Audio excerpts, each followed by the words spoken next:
जितने भी तकरीर के अंदर मेरे ख्याल से कोई ऐसी मेरी तकरीर नहीं होती जिसमें हिंदू भाइयों के पवित्र ग्रंथ का चर्चा मैं न करता हूं। श्री रामचंद्र जी, श्री कृष्ण जी और श्री अर्जुन जी, मर्यादा पुरुषोत्तम रामचंद्र जी, सीता मैया वगैरह वगैरह, रामायण है, महाभारत है, गीता है, ऋग्वेद है, इनका चर्चा मैं करता हूं। कहीं जरूरत पड़ती तो मैं करता हूं, मैं आज भी करना चाहता हूं, ताकि जो कुछ गलत फहमियां पैदा की जाती हैं कुछ लोगों के जरिए से, वो हमारे और आपके दिल दिमाग से निकल जाए। इसलिए कि गलत फहमी दूर शास्त्रों के जरिए की जा सकती है, गलत फहमी नेता लोग पैदा करवाता है, लेकिन इस गलत फहमी का निवारण आप अपने शास्त्र के जरिए से कर सकते हैं।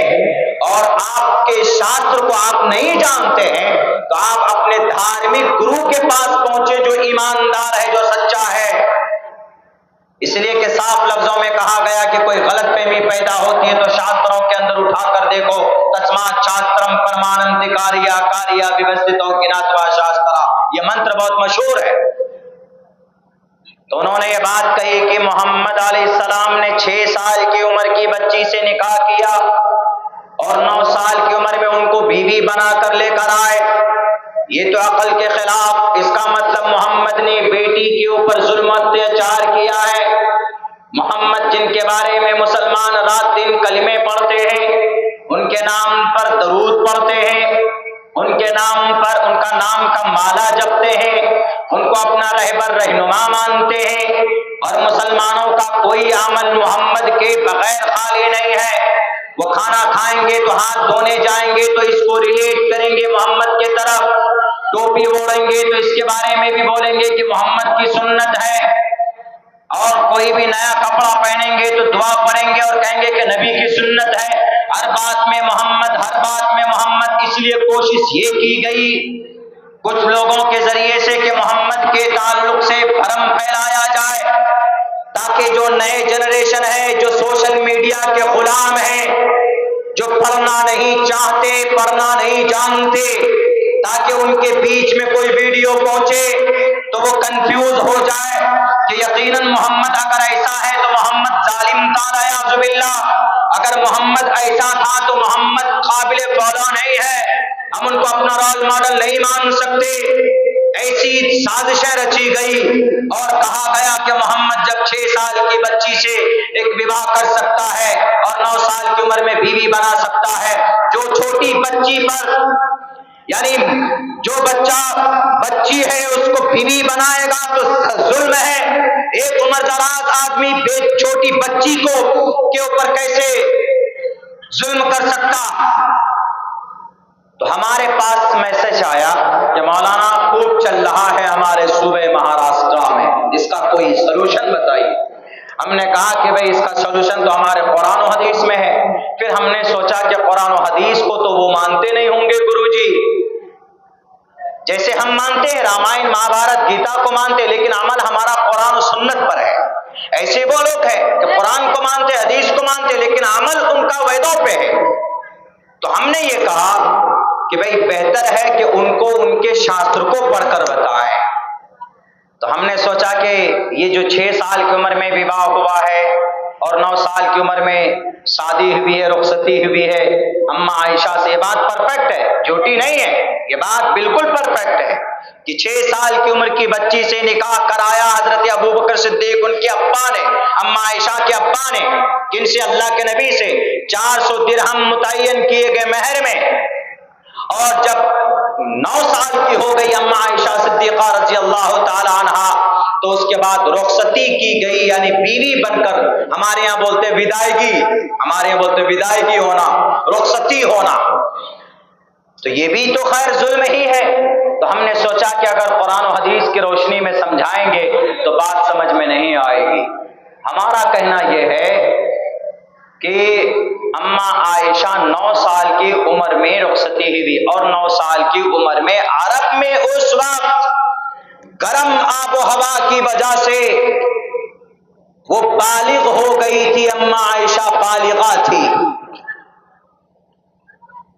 जैसे कोई चाइना का 50 साल का बूढ़ा आदमी आपके सामने खड़ा कर दिया जाए, चाइनीज आदमी को देखेंगे नाटा होता है, ये सपाट शक्ल होती उसकी। 50 साल का बूढ़ा चाइनीज को खड़ा कीजिए, दिखने में लगेगा कि 16 साल का है।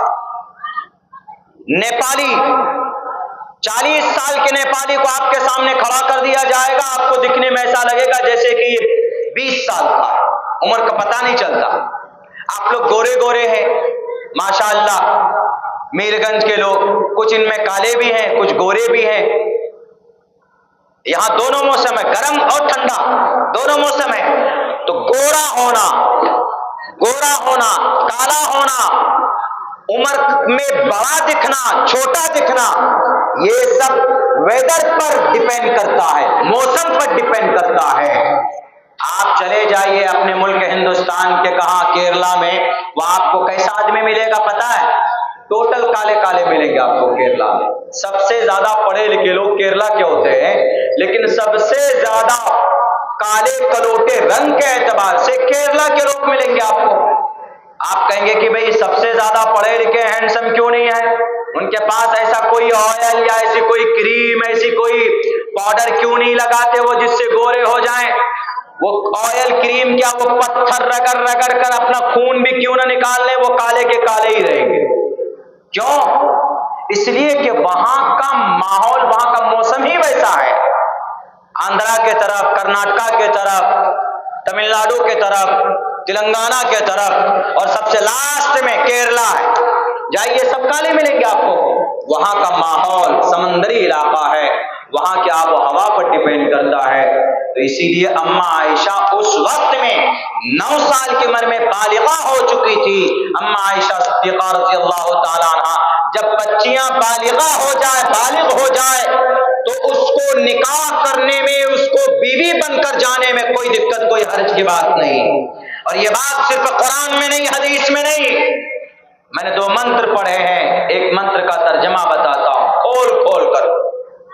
त्रिशदशो दशवर्षा, त्रिशदशो, त्रि माने 3, त्रिशदशो दशवर्षा, 30 वर्ष का मर्द, दशवर्षा 10 वर्ष की लड़की से विवाह कर सकता है। महाभारत का मंत्र है। और आगे देखिए,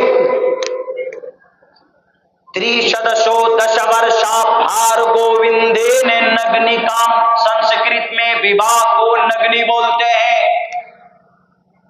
30 वर्ष का मर्द 10 वर्ष की लड़की से, ऐसी लड़की से जिसको हैज का खून ना आया हो, हैज का खून तो समझते हैं जो शादीशुदा लोग हैं, और जो शादीशुदा नहीं वो आप सब्र कीजिए, बाद में समझिएगा।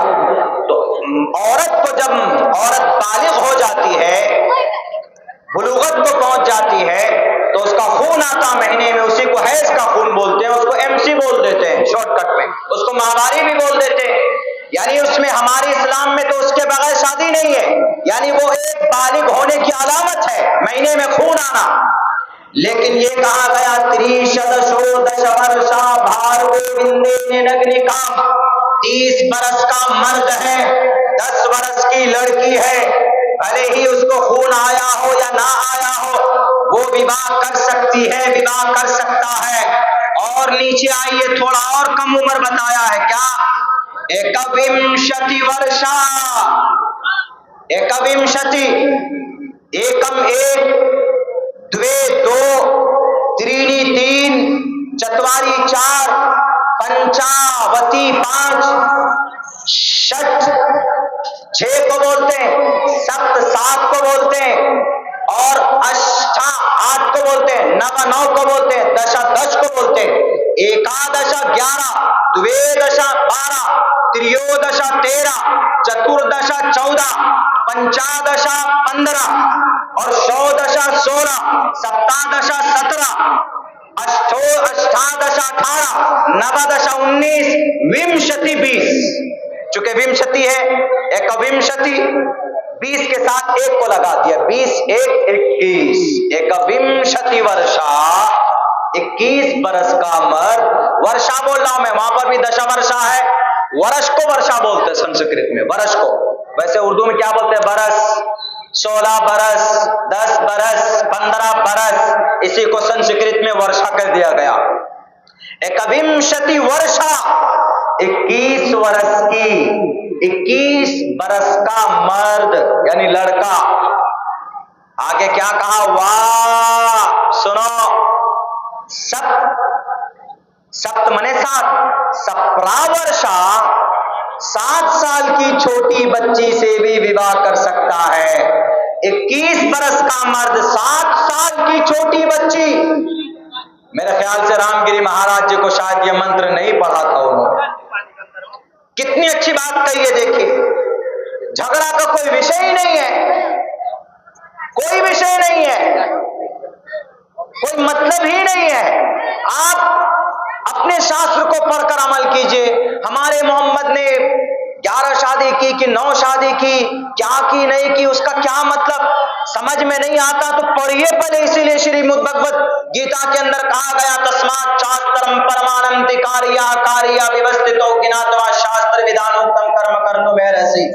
इसीलिए कहा ना कि बात समझ में ना आए तो नेताओं के चप्पल को मत सीधा करो, किसी के तलवे मत चाटो, शास्त्रों को पढ़ो। ये श्री कृष्ण जी का पैगाम है। कितनी अच्छी बात है बताइए।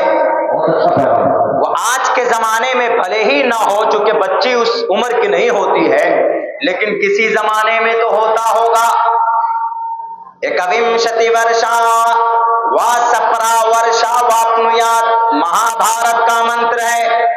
कहीं से मैंने कहीं किसी से मदद नहीं ली है, ना चीज ने खुद मेहनत करके पढ़ा है। अगर किसी को दलील की जरूरत है, किसी को डाउट है, मैं कोई भारत से बाहर का नहीं हूं, यहां से 84 किलोमीटर दूर जो कि हाथ का रहने वाला हूं। आइए, इंशाअल्लाह आपको जैसे अपने स्कूल में बच्चों को समझाता हो, अगर आप तलबगार बनकर आएंगे तो मैं आपको आपकी किताब पढ़कर सुनाऊंगा और समझाऊंगा। मकसद सिर्फ ये होगा कि नॉलेज आ जाए, जानकारी आ जाए, क्योंकि जानकारी से इंसान महान बनता, जानकारी से इंसान बड़ा बनता, जानकारी के बगैर कुछ नहीं।